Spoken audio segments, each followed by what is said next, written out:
right, you guys, podcast time. Chew. It's quieter. Fucking podcasting right now. Chew quieter. And now, to the podcast studio. Okay, we're back with another Chew Quieter. It's been a week, and it's been a fun week for me. I had a colonoscopy over the weekend, so the exiting of excrement was a blast. That's always the best part. Everyone's like, "Oh, I don't want to do a colonoscopy." I'm like, the colonoscopy isn't the problem. It's the prep. It's the prep the day before that's the problem. You go in there, you don't even know what's happening. They put you under, you go through, and you come out. You let out a fart, and they let you go home, and you're ready to eat. Listen, I know I'm getting old, guys, but is this what I got to look forward to? Yes, 100%. Yes. So speaking of this young man, joining us today is this young man called John Grounds. Hey, what's going on, everybody? I don't think anyone would really consider you a young man anymore. You've been in the industry for a very long time. When you were basically a teenager still, right? I was. I think Larry hired me when I was 21 years old, 22 maybe. But before that, where did history go before you got hired? Before you moved from Florida, before you moved from Florida to California, and you were out at Jeep Beach and that side of it. Yeah. How long were you associated with Poison Spyder, and how old were you really when you first met those guys and did that, guys? I would have to say I was 17 when I met Larry McRae. Yeah. I was working at the Toy Box Jeeps in Florida, hometown Daytona Beach. It was a small mom and pop shop, and we restored CJ7s there. And Larry came in and wanted, basically just pitching Poison Spyder parts, as I think he was there for Jeep Beach that year. And came in, and that's when I first met him. He didn't really know who I was. I had bushy long hair, and I was probably emptying oil bins in the back because they didn't trust me with a wrench at the time. But that's kind of when I saw a vision or like a dream for off-roading, starting out, in my early ages. And I had a Jeep at the time. I had Cherokees because they were cheap and easy, and I destroyed them, every single one of them. I think I had 5. One was on 53-inch military tires. I mean, I did stupid stuff because it's Florida and you're allowed to. I know it's expected. It's Florida. It's expected. I ran over a Honda in the. I went to a technical school for my junior and senior year, and a Honda ran a stop sign, and I actually ran it over. At the tech school, and I was able to watch it back and forth on the camera system in the parking lot. It was awesome. So back when you met Larry, that was 2009 when they first bought Poison Spyder. Yeah. So it was early on. I finished high school and went to college, and I used all my student loan money, and I bought a Wrangler. I mean, what else do you do when you're a college kid and living away from home and eating oodles and noodles out of a can? Yeah, I can eat noodles and get a Wrangler, or I can eat real food and not get a Wrangler. Yeah. It's. I mean, let's be honest. Which one are you choosing? And so I bought a Wrangler, and of course, you have to lift it. You have to do all the clicks and whistles to it. And at the time, I loved Poison Spyder. I loved what they were doing. The brand, the parts were super cool. I went to a show, I think it was Oktoberfest or Jeeptoberfest out in Ocala. And Larry was there. He had a broken arm or a broken hand from, I don't know if it was racing or an incident, but I met him there, and I was like, man, I love the product and super cool. And I'm a super nerd, like love Jeeping. And he was like, yeah, that's cool. And, he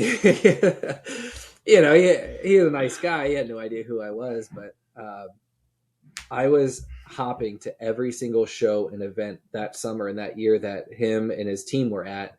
And so I became a familiar face of, man, like this kid's actually everywhere. Like he's just in college. Like, what are you doing? And I slowly started to buy parts, and kind of build a Jeep with Poison Spyder stuff here and there. And basically every semester, it's kind of like getting a government check. Every semester I was buying parts because I was getting new checks. I wasn't gaining weight. That was great.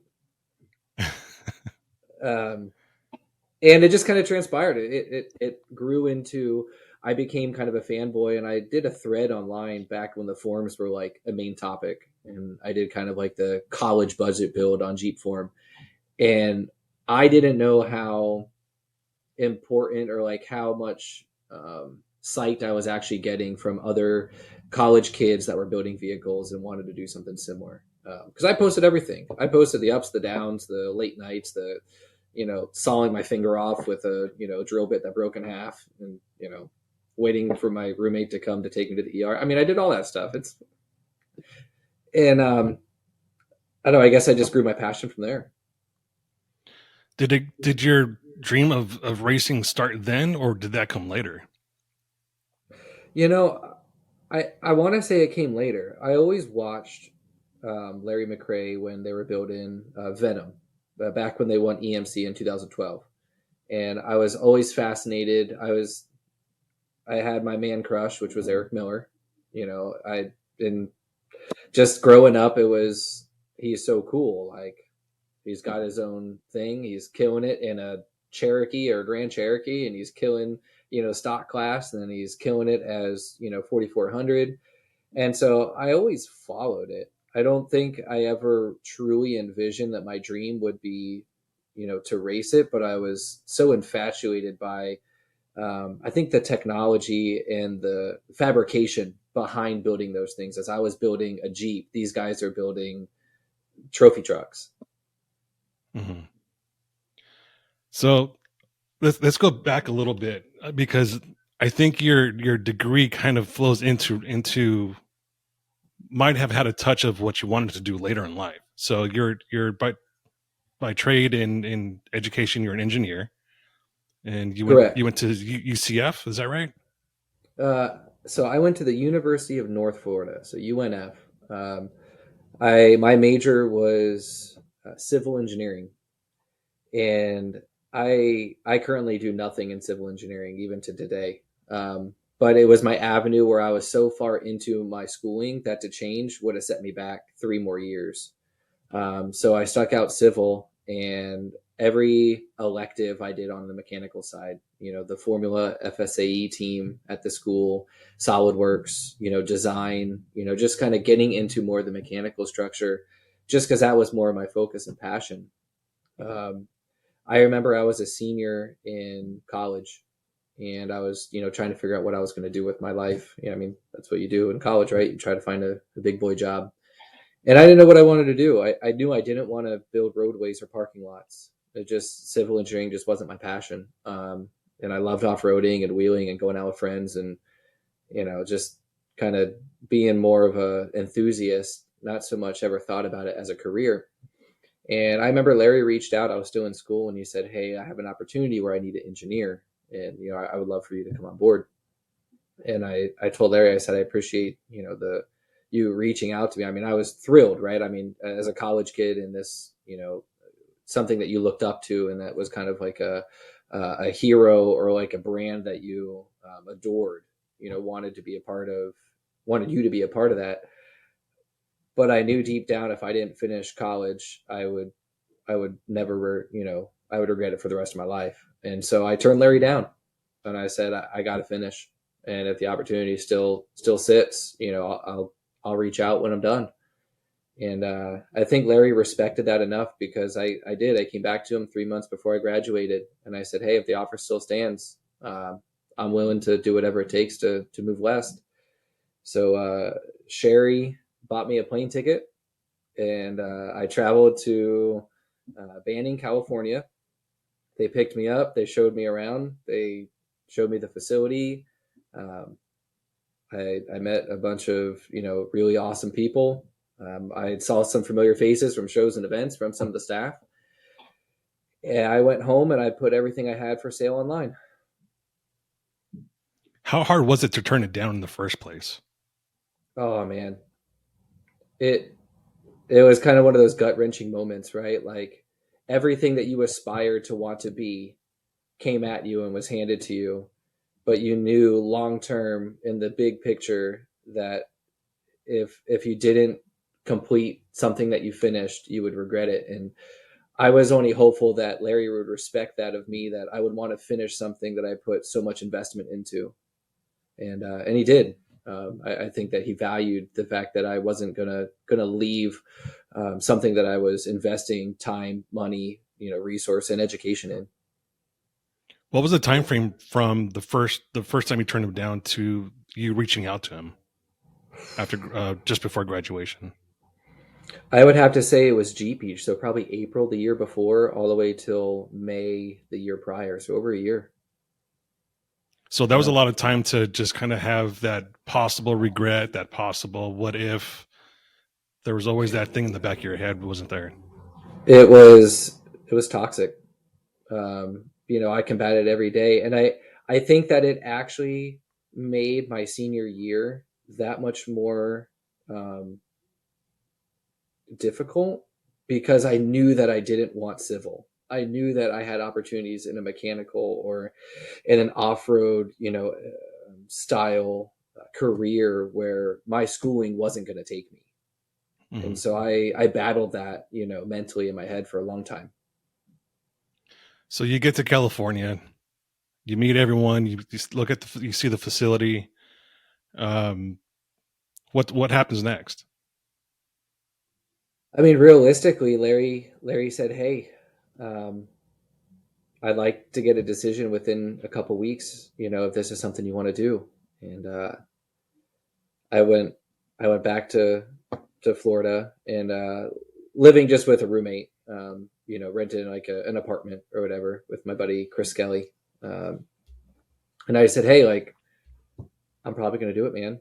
And he's like, "Yeah?" I said, "Yeah." He goes, "Well, what are you selling? Because all this is yours." So, like, I mean, it was a bachelor pad, right? We had a foosball, glass foosball coffee table, so you could play foosball at the coffee table. We had a ping pong table for a dinner table. I mean, it was, we're two engineers. So I sold what I could, and what I couldn't, I bought a trailer one year for my buddy. It was just before Moab. I needed to be able to bring my Jeep to Easter Jeep Safari. And my buddy's like, "Hey, I got a deal for you." Now, when your buddy tells you that, it's not a deal. Like, that you are getting shortchanged on every level. But you respect your buddy and you do it. And my buddy took a single wide trailer and he took a Sawzall and he cut the whole entire top of it off. And so the trailer was basically a single wide, just with no top and a deck on it. And I thought it was the coolest thing ever, until I tried to put it through a toll booth, and it was like playing a pinball machine because it didn't fit. So I hit every single. That was terrible. I lost a wheel. I mean, it was a great trip. But I bought it because I had student loan money. And it was all I could afford. It's the first of the semester. It was. Armando, I don't know if you ever remember. Do you remember the mothership? Yes. All right. So in this time, when I had the trailer, I also needed a truck. So that's when the mothership was purchased? Yeah.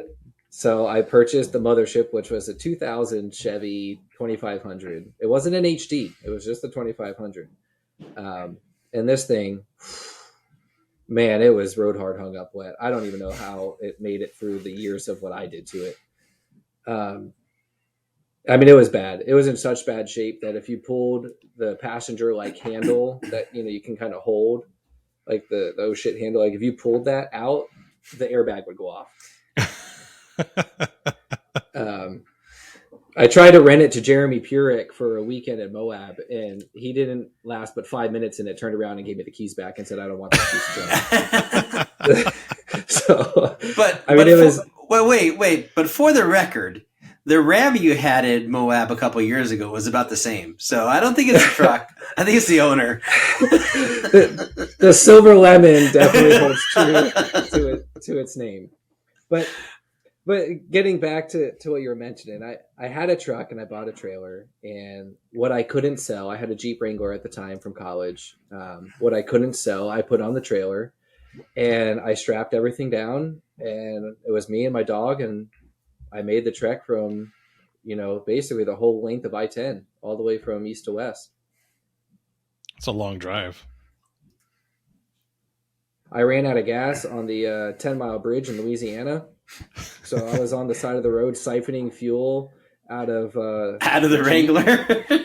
The mothership was the 6.0 gas, so at least it wasn't diesel. But yeah. Yeah. So you can siphon some of the gas out of the Wrangler. Yeah. That was not my proudest moments. We all have some of those. Yeah. That stretch of 10 from Florida to across the country is brutal. There's some spots that are fun, but most of it is just nothingness. So at least you had your dog, because it wasn't so lonely, the drive. I'm sure you had some time to pull over and let him out or her out and do the thing. And yeah, she was my ride or die. She was just a pup, like a terrier mix. She loved off-roading and going wheeling or whatever. She was just a puppy at the time.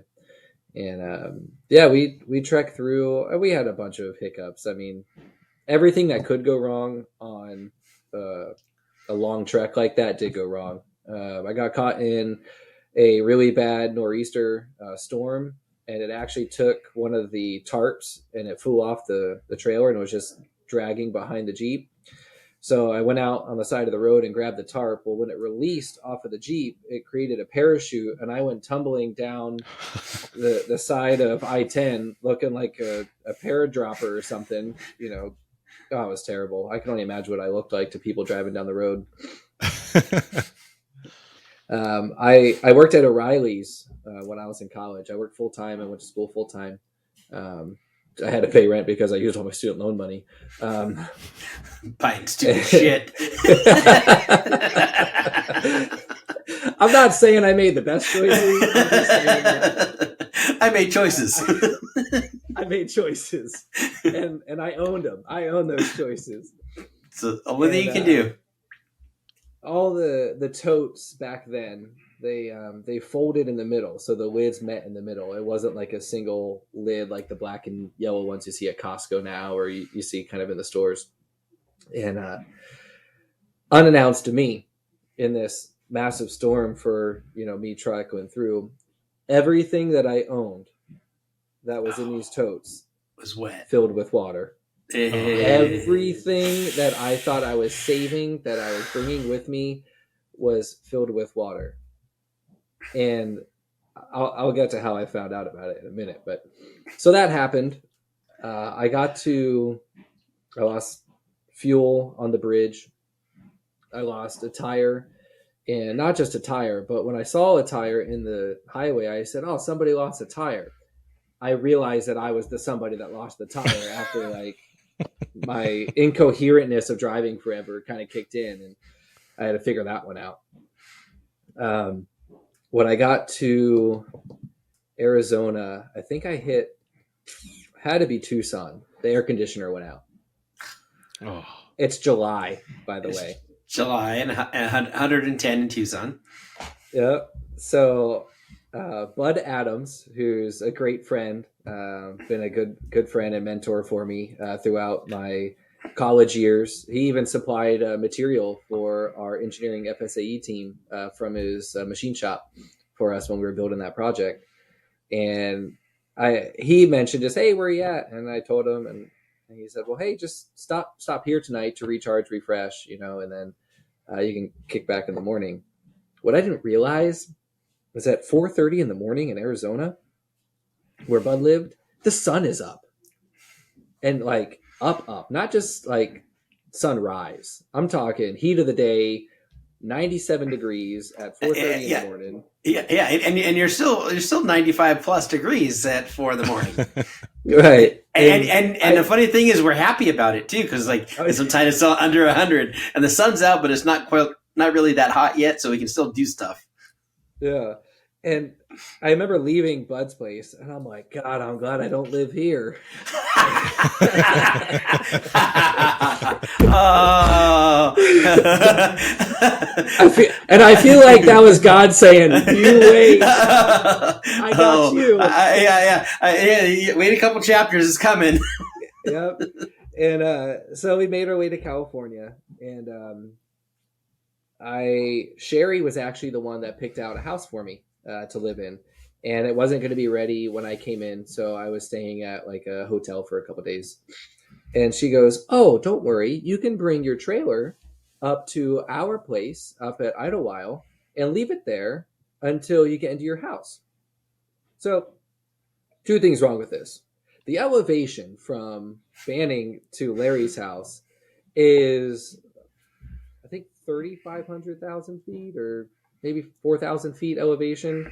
And it's a steep climb. It's all grade. There's no flats. You're going around the banks of the mountain. The mothership's tired. I think tired's even a worse word. I had to put it in 4-wheel drive to get it up to Larry's because it physically would not make it up the grade. Like foot to the floor, first gear, I was just revving. I thought I was going to blow a gasket. And so I put it in 4-wheel drive, and Sherry, I get up to the hill, and she's like, "What took you so long?" and Sherry's so sweet, right? Like she has no idea that the truck I'm driving is like clapped out, road hard, hung up wet. And I'm like, I just taking my time. So I waited a couple days. I went back, grabbed my stuff, and I had Starly actually help me unload at the house. And that is when I realized after about 4 days of it sitting, not just the trek, but sitting. But sitting through the Arizona heat, through Banning heat, sitting up in Idlewild, getting all my clothes, all my books, all my silverware and utensils rusted. I mean, just everything you could think of that you would take with you that you would want, warped, damaged, or just it was a waste. I should have just left it or burned it in Florida and saved the weight of the trailer. But I made it. So did you start right away at Poison Spyder, or did you have a little bit of lull time?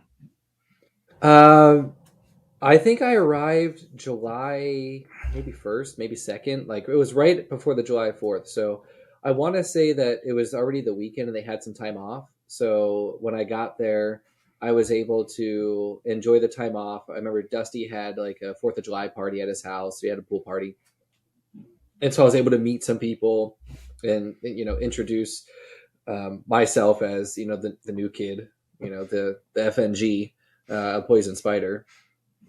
And it was super cool because I don't know anybody. I mean, I literally left everything I ever known to pursue a career in what my dream or my passion was. You always hear people say like, follow your dreams, or don't dream big, or do what you want to do. And I really did. 100%. So how long? 100%. Yeah. And it's funny is that as he's saying this, I'm remembering this whole trip being chronicled and seeing like pictures and his thoughts and it is like this fucking kid's crazy, but I love it. In my mind, I had nothing to lose. You did it. If I moved to California and Larry was like, this isn't working out, or this isn't for you. I was young in my career. What? I would go back home to mom and dad, or I'd go back home and try to figure it out, or find something else in California. I took a chance. How long did it take for you to realize you wanted to race and buy Jeremy's 4570 car? I would say a year. I was working with Larry for a year, and I loved the shop. I loved the smell of race fuel. I loved the creativity and the design and the fabrication that went behind the racing. I loved the camaraderie and the team, the after hours, the friendships. Trackside was even that much more, people coming to the track and people wanting to see the team, and whether it was them introducing themselves to Larry or looking at our creations that we built in house. And I knew the moment that I was there and we were building Crispy that I will do this. And I don't know how. I don't know how I'm going to afford it, but I'm going to do this. And I remember sitting in Larry's office, and I said, Larry, I have an opportunity to be able to buy Jeremy's 4570 car, and I would love to race like we race here. And Larry stepped back and he said, John, I'm going to tell you right now, you can't afford to race. Whatever you think racing costs you, multiply that by 3, because that's really what it takes. And that's really what it's going to take from you, and financially, and all of your time, your resources, everything will be devoted to that. And are you willing to do that?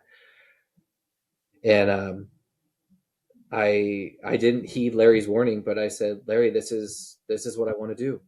And if selling, I had an amazing Jeep at the time. It was the same one from college, but now at Poison Spyder for over a year, we had brand new fenders. We had brand new custom roll cages. We had, all the clicks and whistles, the stretch kits, when people would order parts, they would say they wanted the John Graham special, because that's the wrap that they wanted for their TJs, with the stretched back half for that 10-inch stretch. I had Rock Crawler's 10-inch conversion on it. And that was specifically what they would ask for. And we had that like in our file system in engineering, to where we would send it down and it was the John Graham special. And I knew that to take that next step, I would have to let go of something. And so I put my Wrangler up for sale. And I told Jeremy, I said, I'm going to do it. How much do you need right now for me to, down payment it to get it from you to me? And he said, you give me half now, I'll let you take ownership of it. And then I'll put you on a payment plan. I'm like, sold. So Jeremy financed me a race car. And what's funny is I met Jeremy when I was in college. I went to Easter Jeep Safari and I knew nobody. And Jeremy threw me in one of his Jeeps, Bud Adams and Davey at the time. Davey was there. Bud and Davey would have been there too. Yeah, they were the old guys. And, they took me under their wings. I consider Jeremy family.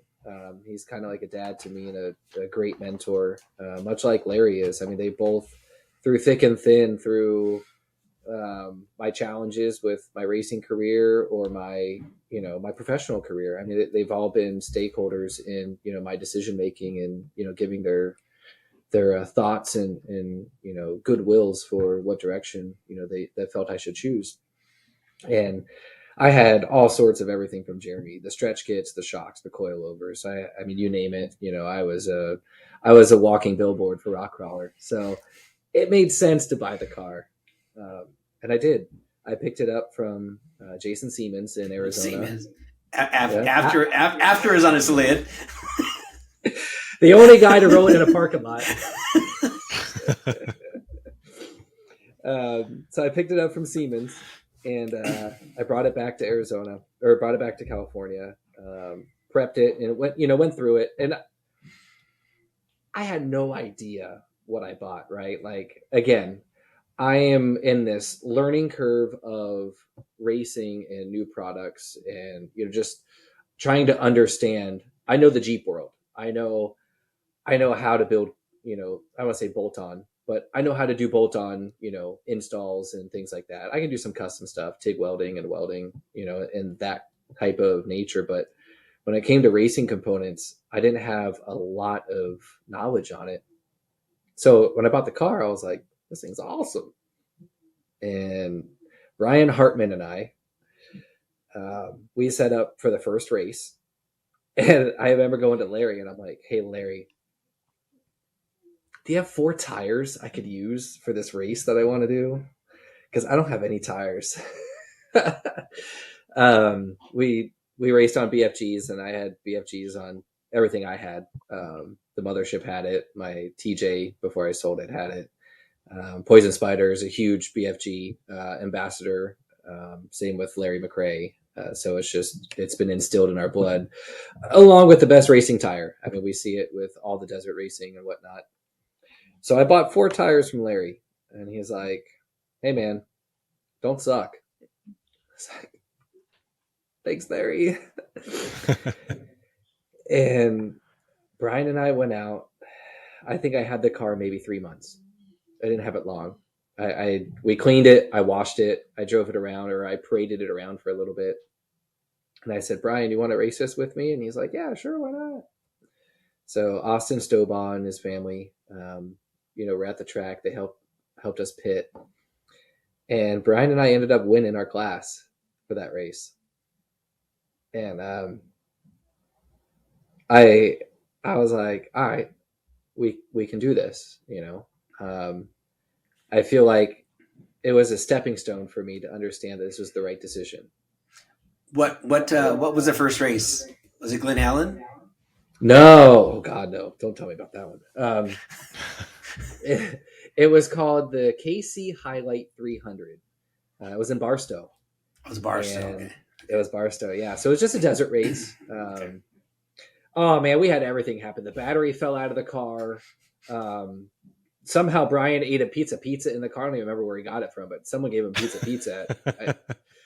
I mean, we had so much stuff just go wrong. It was incredible. But I learned that you have to adapt and you have to overcome.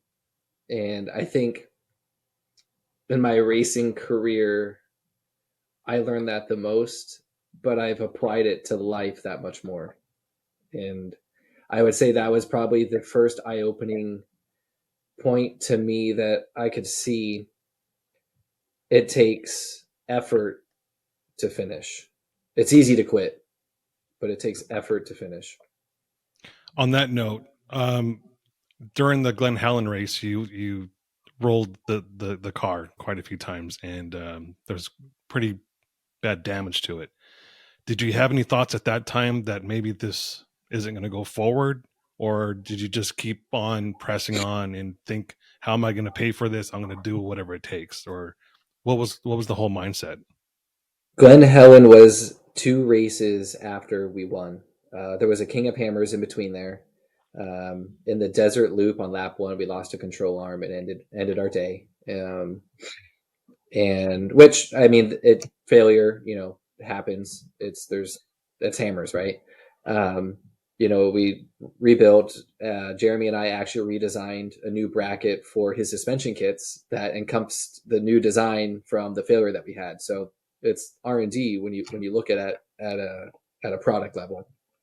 And Glen Helen was the next race after that, and I remember sitting on the bleachers, like underneath the bleachers, and I think Jeremy or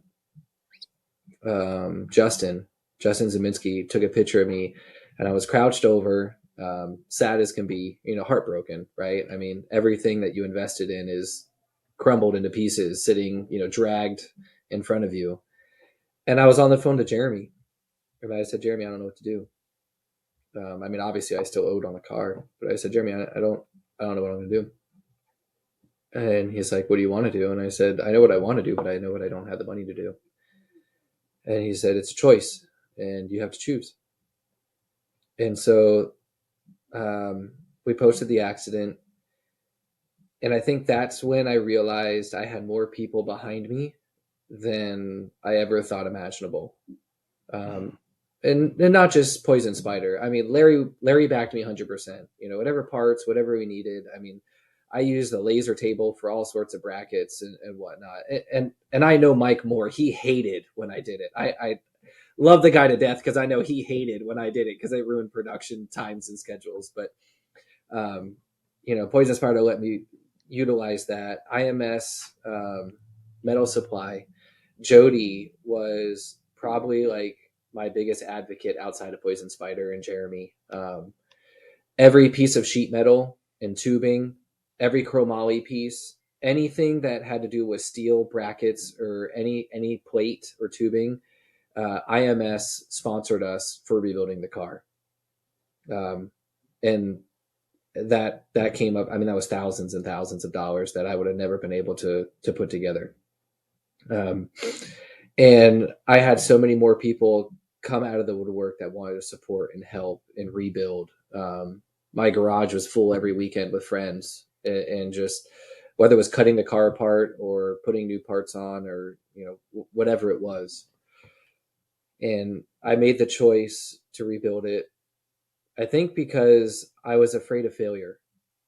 I was afraid to wreck the car so early on and people to think, oh, he couldn't make it, he didn't know how to race, or he couldn't drive, he wadded it up, and he's done. He's gonna, I'm gonna go and onto something else, or just stop racing. And I think I was afraid of that more than anything, and that's what drove me to prove those people wrong. That's interesting. And I only say that because a lot of people would have quit. A lot of people would have just saw the wreckage. They would have had a dollar figure in their head, knowing that it was going to cost this much money, and just say, I'm done. So to see you pull through that, it's pretty incredible. I will say this. It was one of my most financially low times of my life. I remember people bringing me food like a food drive in baskets because I wasn't going grocery shopping, and I was eating random things out of the cupboard that you don't want to eat because you're not hungry. That's just not. I would have a box of stuffing and a can of beans, or a can of tuna, but I didn't have any mayonnaise, so it was just tuna. And so people would actually bring me like a food drive, like bring me baskets of canned goods or things to be able to say, hey, like, it's all right. Like you're going to get through this. And it wasn't like I was starving. I mean, yes, I wasn't buying meals. I wouldn't spend $50 at the grocery store, but I would spend $300 on that new part for the motor that I needed because that's what got the motor running. And as maybe toxic minded as that was, it was me and the pup. Like, I didn't have a family. I didn't have kids. I didn't have anybody other than me to look out for. So if I didn't eat, I was okay with that. And I think driving the success for that made me not only appreciate the smaller things that we never really see, like the cans that are all the way in the back of your cupboard that you probably don't remember that are even there, but also the kind small gestures of when you're out to eat with your buddies and they're like, hey, I'll grab the tab. Hey, what do you want? Those little things I think meant so much more. And I realized that, down the road, or once the car was, but I realized how much more that affected me on a personal level. Mm-hmm. Yeah, it's when your friends are helping you realize your dream, it kind of pushes your dream a little harder too. Yeah, it does. And I think it gives them drive. I've never paid anybody that helped me on my team. I mean, Isaiah and Ralph and John Snell and, Josh Maldonado and, all of those guys from California that were at my house day and night. I mean, Josh had a key to my house. I wasn't even there. I was working and he was at the house working on the car. Like, these people invested their lives, their time away from their families, away from their hobbies, because they saw a vision and wanted to be a part of something, and a part of whatever that was that I was building, or whatever they wanted to be a part of. And it's I remember multiple times getting emotional with them, just,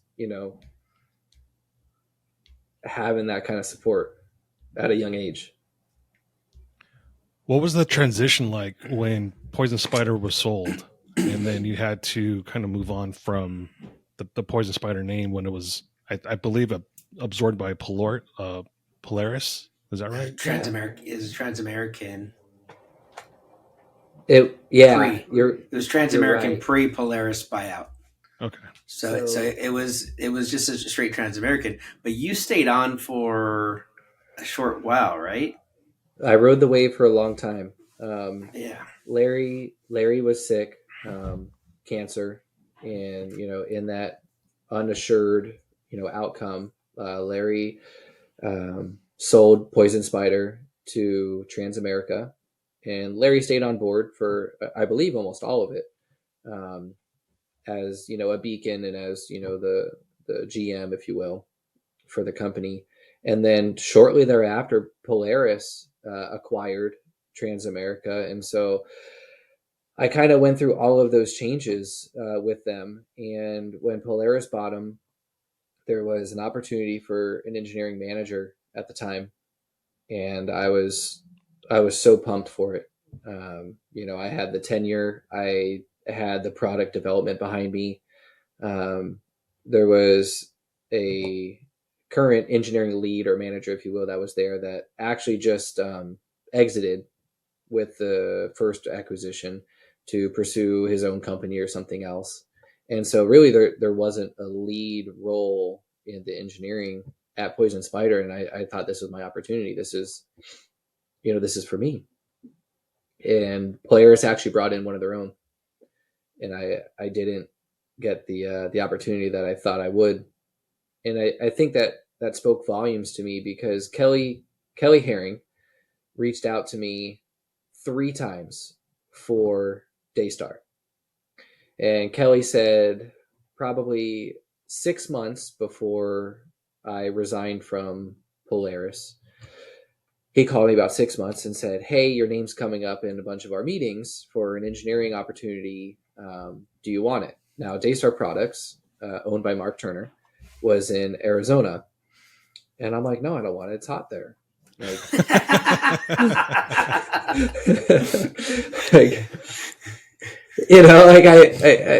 not really. And I still had the race year, going. So there was some things there.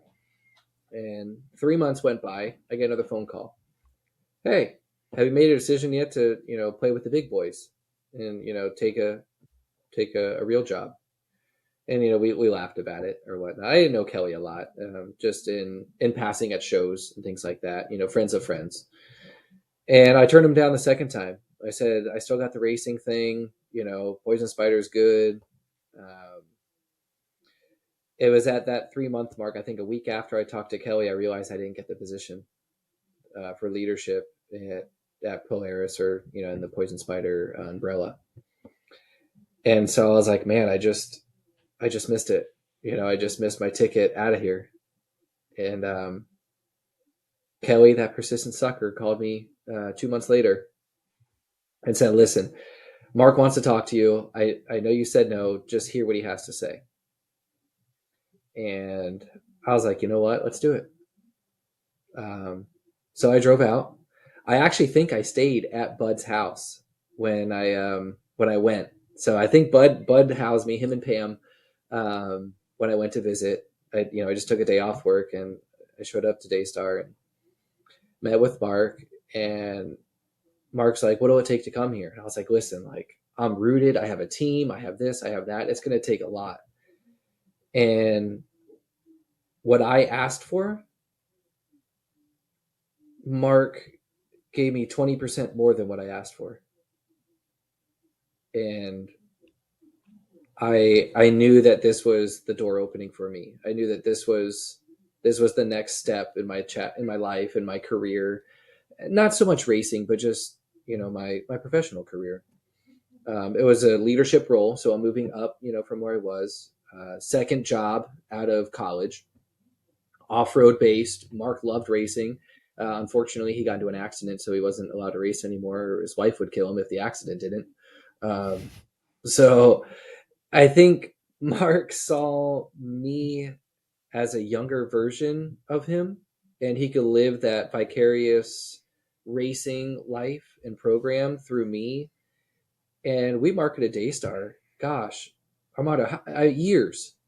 Years, 4 years maybe. Yeah. No, and the idea of going there was great because Mark loved to build weird, cool shit. It fit right into your wheelhouse with some of the design engineering and just being like not that straight line. It was all like fucking everywhere. Yeah, ideas. It was just ideas that just kind of he was an idea guy, and for him to come in and basically he like you said, he used you to live vicariously through the racing side because he wasn't going to be able to do that anymore, and he brought you into okay, here's kind of everything you need to make this happen, and bring the Daystar brand with you. So it was fun to watch the change and that stuff happen until it kind of didn't. Till Mark was gone and things changed, and we all know how that corporate side can mess up a good thing. So Daystar's still around; they're still doing what they need to be doing, but the overall culture of what Daystar was back then and before then, when it was Kelly and Don and a couple of the other guys out at shows, just doing that. It was all grassroots back then. Now it's all corporate, and there's 20 brands under the umbrella now, and it's if you're not reaching you're out. So it's different than what it used to be. And then back then it was great. It was a great fit for you, and it was an exciting time for me, being a friend and someone to watch what you were doing, to see that change and see how that was gonna affect your racing career and your development. So it was definitely a fun, good move to watch. And then you moved to Arizona, and I never saw you. So there's a funny thing is we live less than an hour away from each other, but we saw each other never at home. Shows. Never at home. It was only shows. It was a California, Utah, like everywhere but home. We'd see each other. Yeah, everywhere but home. So true. So you're at Daystar for a couple of years, and then all of a sudden you get this bug where you want to race a 4400 car. Can we talk about that a little bit? Mark Turner brought my program to a whole new level. He had connections, much like Larry did at Poison Spyder. He had connections that were partners with Daystar for the products, but it transpired into sponsors to the car. It wasn't until my years at Daystar that I finished Hammers twice back to back in the top 10 in 4,500.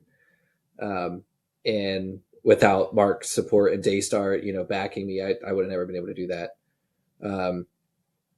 And I feel like as my career in racing with Daystar evolved, I got anxious for what's next.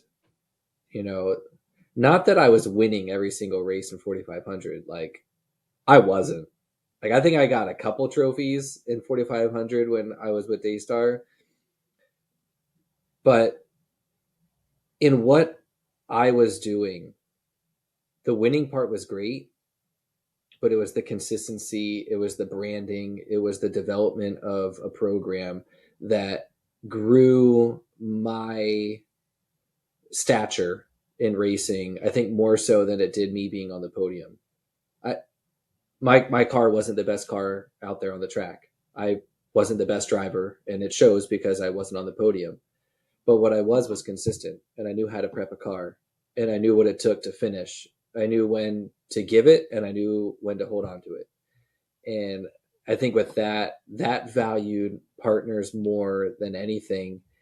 And when I finished Hammers in 2020, just before COVID came out, I finished Hammers, and I remember Mark Turner calling me, and he was like, "I'm so proud of you. You've gone so far with your career in Daystar and what you're doing." And I never saw your career, bloom like it has, and I'm so excited to see what you do next.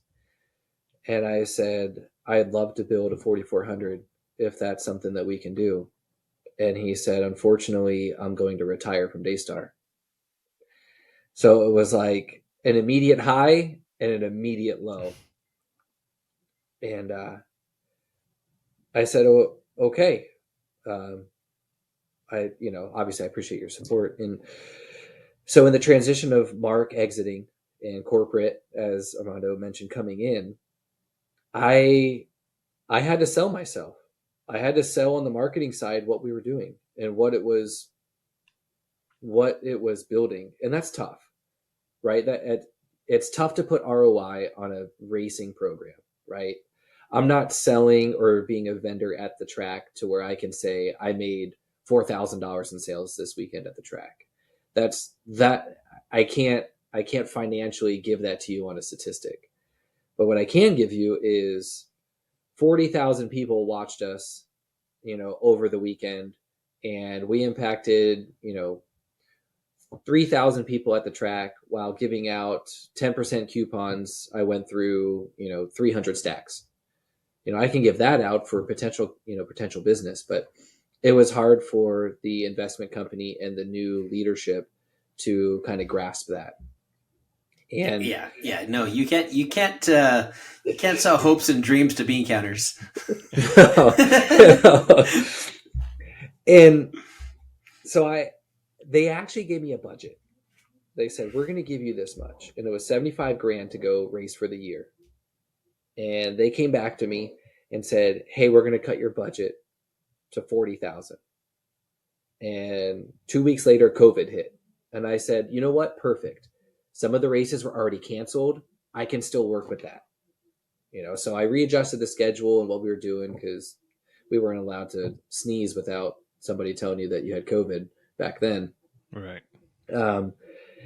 And I put an order in for the Miller Pro chassis. I've been back and forth with Eric. He finished Hammers that year. And I said, Eric, I want to buy one. Like, I want to do it, but I want to build it my way. I want to design it in-house. I want to build it ground up. And Eric's like, I've never done that with anybody before, but I trust your engineering background and aptitude and devotion to where, like, I will allow you to do it outside of my walls.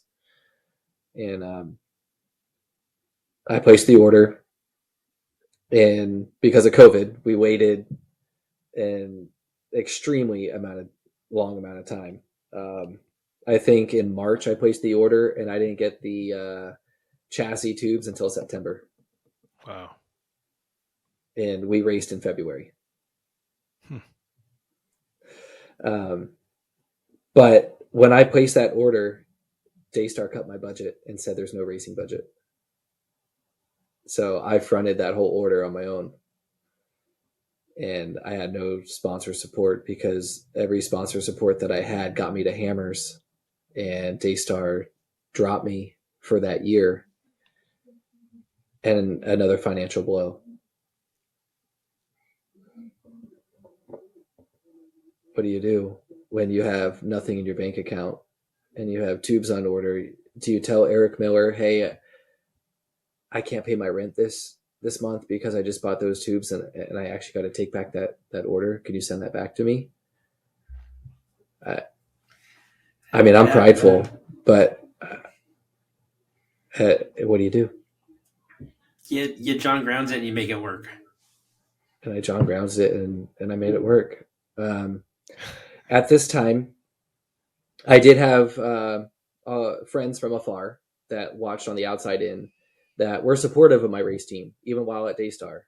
They were a great vendor for Daystar, and at the time they were great friends. I won't contest to that. And they had a vision for a brand of off-road products that they wanted to bring to light, but they didn't know the logistics of how to get there. They didn't know the 10 years of history of who, what, when, where, how. What's hot in the market? What are people buying? What are, all of the things A to Z, soup to nuts, to be able to bring a company to life and thrive. And so towards the summer in Arizona, I was conflicted of what to do. And I sat down with one of the business partners of, that next adventure. And I kind of laid out like, hey, this Daystar has been giving me X amount, every single year. And there was kind of, I guess I could say it now, there really wasn't a budget. If I asked Mark for it, Mark said buy it. I think Mark believed in what we were doing. And so it was justified through marketing. And I think that's what drove us for so much of the success, because we saw a roadblock, we worked through it, and, we persevered. And so this company came on board and said, hey, this is what we're willing to do. And I said, okay, I'll take the leap of faith and leave Daystar. And they were fully committed to title sponsor for my racing program 100-fold, and pursuing a marketing venture with not just the racing, but using that as the beacon for a new company. And so I left Daystar and started Fly Off Road. It's one hell of a journey.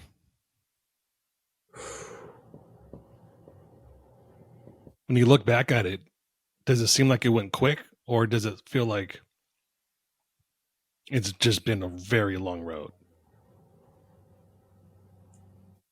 Man, I would have to say that I feel as if I've lived multiple, different lives. Like the time I spent with the Daystar family, and then the time that I spent with Poison Spyder family, and even prior to moving to California, it feels like an eternity that I was with them, and the investment and the culture, and just, they raised me. And even at Daystar, Mark pushed me to the limits on everything, as a manager, as a business owner, as a mentor to a racing program. I was trialed on everything that I did, from lead times, projects, customers, traveling across the country for, issues or customer complaints, and trying to vet solutions on the engineering side. Mark never let me pause in my career there. And I think that's one of the biggest takeaways, is his leadership style. Although I didn't agree to a lot of it, but I could see the lessons that were behind it. And it was something that I've taken with me, not just in my career with Fly, but I still implement a lot of what I've learned in, each one of those settings, or each one of those points in my life. I utilize that now, and I feel like it's grown me. I used to have hair, guys. I look like Armando. I'm not gonna lie. I used to have a smashing head of hair down to my shoulders, and now I'm a silver fox. I guess I got grays for days. So are you retired now, or are you on hiatus?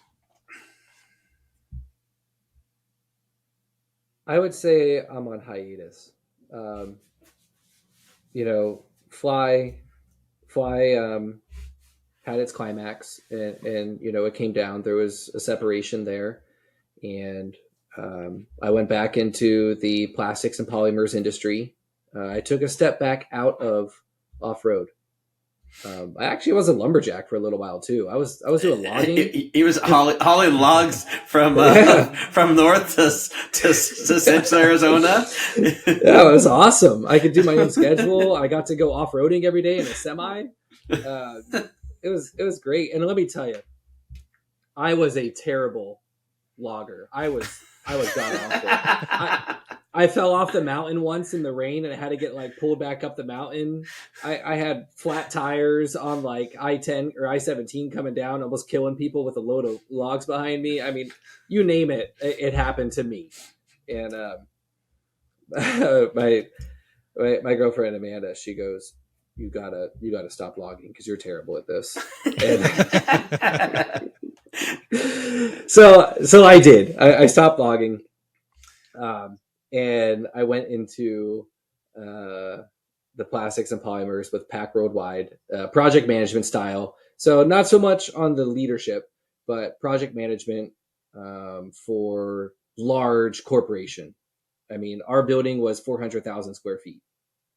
So you can put probably 10 Daystars inside of that. Just to think of the size in comparison to types of buildings or production style that we're going. We made everything from Amazon bags. So when y'all's wives come home and there's a little Amazon bag and you rip it open and it's, you know, the plastic, whatever with a smile on it, or it's the bubble one and you can like reseal it. We made 1.5 million bags a day at our facility. That's crazy. Yeah, it's funny when you get out of the automotive side and you go into different industries and you realize how small the aftermarket side of things are, and how minuscule the industry is that we're in, and we're like, this is fucking huge. But when you get outside, you're like, whoa, this is huge. We're going from counting millions to counting billions and hundreds of billions. Right. And so when I did that, I mean, I still raced, and I've been kind of tipping the edge of, am I going to continue? I know recently I put the 4415 up for sale. And there's a multitude of reasons for that. Just like everything else that we've done, you know, I built and I sold my Jeep Wrangler, and I got the 4570. And I built and I raced, and I was successful in the 4570. I think we raced every single race in 2021, and every race we were on the podium. So I was content with saying, this is I'm okay to part with it. And I think the 4415 that behind me is no different. You know, we build, we race, we compete, we win, we call our successes, we learn from our failures, and we go on to what's next. What that is, I don't know. Maybe it's, you know, the boys racing when they're older. Maybe it's, you know, I wait till they're older and financially stable. You know, and I, as a family, you know, we can do that. That's crazy. That it's coming down to looking at the future that way. That, you know, you're gonna possibly put your boys in some fire suits and some helmets and pat them on the butt and say, "Go get them." Yeah, you got what do you got? Declan 6 or 7? Well, he looks like he's 6. Christ, is he 5? Tall. He's tall. He's 4. Yeah, he's 4. Really? 4. I thought he was 5 or 6. I know. Hell. Okay, so you got 9 years. Yeah. Yeah. Well, probably 8 years until he needs to really start getting in a suit. Yeah. Well, he's got 4 years. So at 8 years old, he can do 170s. So he's got 4 years to learn. To do the little stuff, but but a car, a full size car, he's probably 12, 13. He's got the time. Yeah. So yeah, and that's, you know, one of the things that, you know, I look forward to, right? I mean, it's I don't mind tabling my dreams for my kids or my family, and I think that's I've learned that through evolution, through growth, through maturity, through understanding who you are, doing what you've done, and then finding something that's going to make you even better. Yeah. And that's what you're doing. And you moved across the country. You're doing something that is changing everything in your life to flip it upside down. But you're doing it because you know that this is what you want. This is your dream. This is the dream that's bigger than the dream that you've already done. Yeah. And that's why you do it. That's why you're okay selling the car for now, because you know that there's more to life coming that you're going to enjoy just as much, if not more. Right. And I think at the end of the day, when I was in my early 20s, and I aspired to say, like, chase your dreams, I have nothing to lose. Like, I did it. Like, I remember thinking, like, what if I fail? Like, what if, now I have more responsibilities, because if I fail, my family fails, and I hurt my family. It's different. Where if when money's tight, it's not just tight for me. And I think that's something that, as I mature in what my priorities are, that's where a lot of the shift comes into play. And not saying that I'll never come back to racing. Like, I love racing. Like, I'll buy a turtle if there's turtle racing next door. Like, I'll go and do it. But I think it's one of those stepping stones where I'm okay with, putting that aside and understanding what the next chapter of my life might be. And in finding that, I'm finding myself now in my professional career, stepping into a much larger role, medical device manufacturing, just a large leadership role for multi-sites on the engineering front, for pharmaceutical. And I'm actually in my office. You guys caught me, like, in the office at work, so that's why I look, put my collars up better. You get that jersey look. Yeah. Hey, yo, way. These guys start talking like Jeremy. Speaking of, do you know where the 4570 car is now, or who has it? I believe the owner of Fly has taken it off of. It's not on the circuit. When we rebuilt it for 2022, when we finished second at Hammers with Joe Gatlin, my all-time favorite hero on the team. After that race is when kind of that split or merge happened, and I believe the owner has that car, but it's not legal in any of the rules or classes. When we built that car, we built it in every single gray area, and we got red carded probably by 10 different people when we podiumed, because they were so upset that we murdered them. Now, granted, John beat us because we had a flat tire, and his car was old. His car was like a 10-year-old car. So, I mean, it goes to show you that a man on their best day is going to win. And we had 2 flat tires, and that's what caused John to catch up past us and ultimately win. But we took second, and there were so many people upset about how we built the car, because we read the rule book. And I mean, as an engineer, I'm going to interpret the rules as I see fit. And that's what we did. I've heard that before, that racing is more about interpreting rules and bending those rules to fit your interpretation, to fit those guidelines. As long as you can justify it and it's signed off by safety or it's signed off by ops, there is no contest on that red card. Nope. That's pretty cool. Well, Jeremy, if you're listening, and I'm sure you are, maybe now's a good time to buy that car back. Go have some fun with it. It looks like a Miller car now. I put a Miller front half on it, so it's all Millered out. That's great.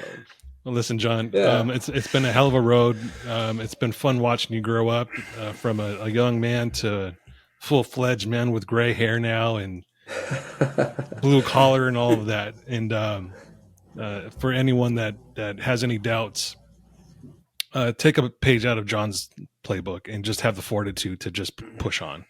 If I'm sure if anyone can do it, you can do it, and anyone can do it. So it just takes that fortitude that you have, that everyone has, and just say, I'm going to do it. Don't quit when it gets tough. Keep going. It's easy to quit. It's easy to quit. And I would say surround yourself with good people. I think that's what drove me the most to never give up, because I had so many people supporting me and telling me that not to give up. that they were there for me. And I think that's important. It's who you surround yourself.